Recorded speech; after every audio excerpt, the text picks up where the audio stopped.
Welcome, NYSDA members, to the second in our series of video presentations on commonly asked legal questions.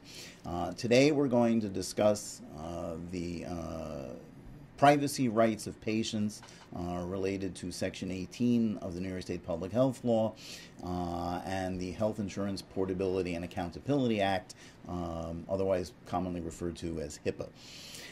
What we're going to cover today is the rights a patient has to get their records and also certain rights related to who you can give records to without violating patient confidentiality. The first thing to note is that New York State Public Health Law Section 18 has been around for a very long time. It predates HIPAA by many years, and HIPAA actually is modeled after New York State law.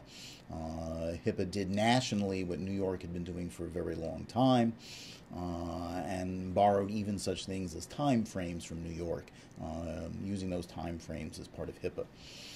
The basic rule that you have to adhere to as a dental professional is to treat all patient records as confidential. The bottom line premise is that no one has a right to those records except you as the healthcare provider. Everything else flows from that basic premise. The first thing that flows from it is that the patient also has a right to their own records. One of the common questions we get is, well, the patient owes me a lot of money for services, hasn't paid, but now they want their records, and I don't want to give them their records. The answer to that is absolutely not. You must give the patient their records. Do not play that game of trying to hold the patient records hostage. All that will do is create major legal headaches for you with the Office of Professional Discipline and federally under HIPAA with the Office for Civil Rights, neither of which you really want to have to encounter. The patient has a right to their records. The patient can trigger that right one of two ways. They can put a written request in for the records, which also triggers a lot of other legal requirements with that written request, or the patient may just ask for their records orally.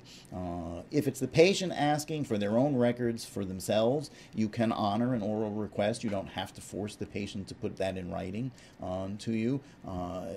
Don't force the patient to put it in writing, is NYSDA's advice, if all you're trying to do is harass the patient or delay the process. That doesn't gain you anything legally under those circumstances where you're giving the records to the patient directly. That, of course, raises the issue, what if the patient wants you to send the records to somebody else? There, you must have a written request and release from the patient to do that. You cannot honor an oral authorization from the patient to send records to a third party. You have to have a what is commonly called a HIPAA release, which is your authorization to release those records. Very frequently, the patient may say, I want to change dentists, I want to go to someone else. They have to file that authorization.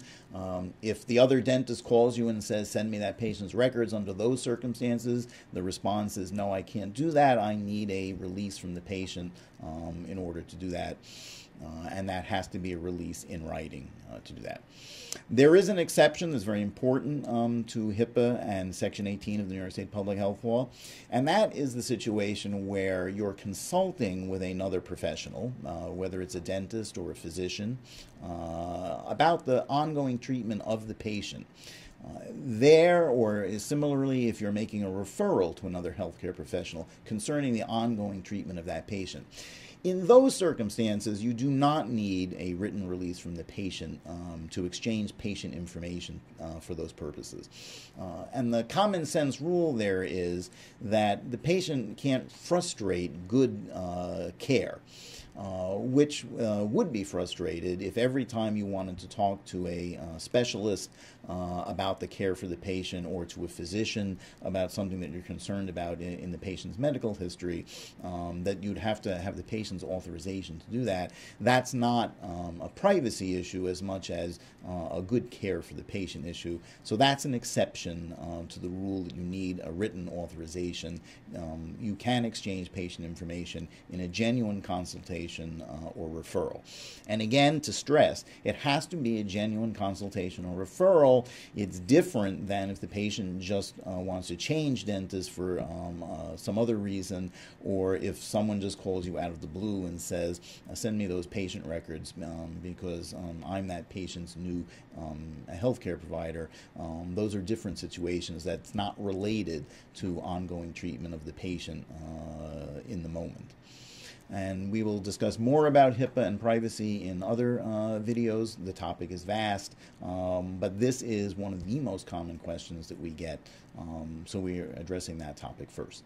Thank you.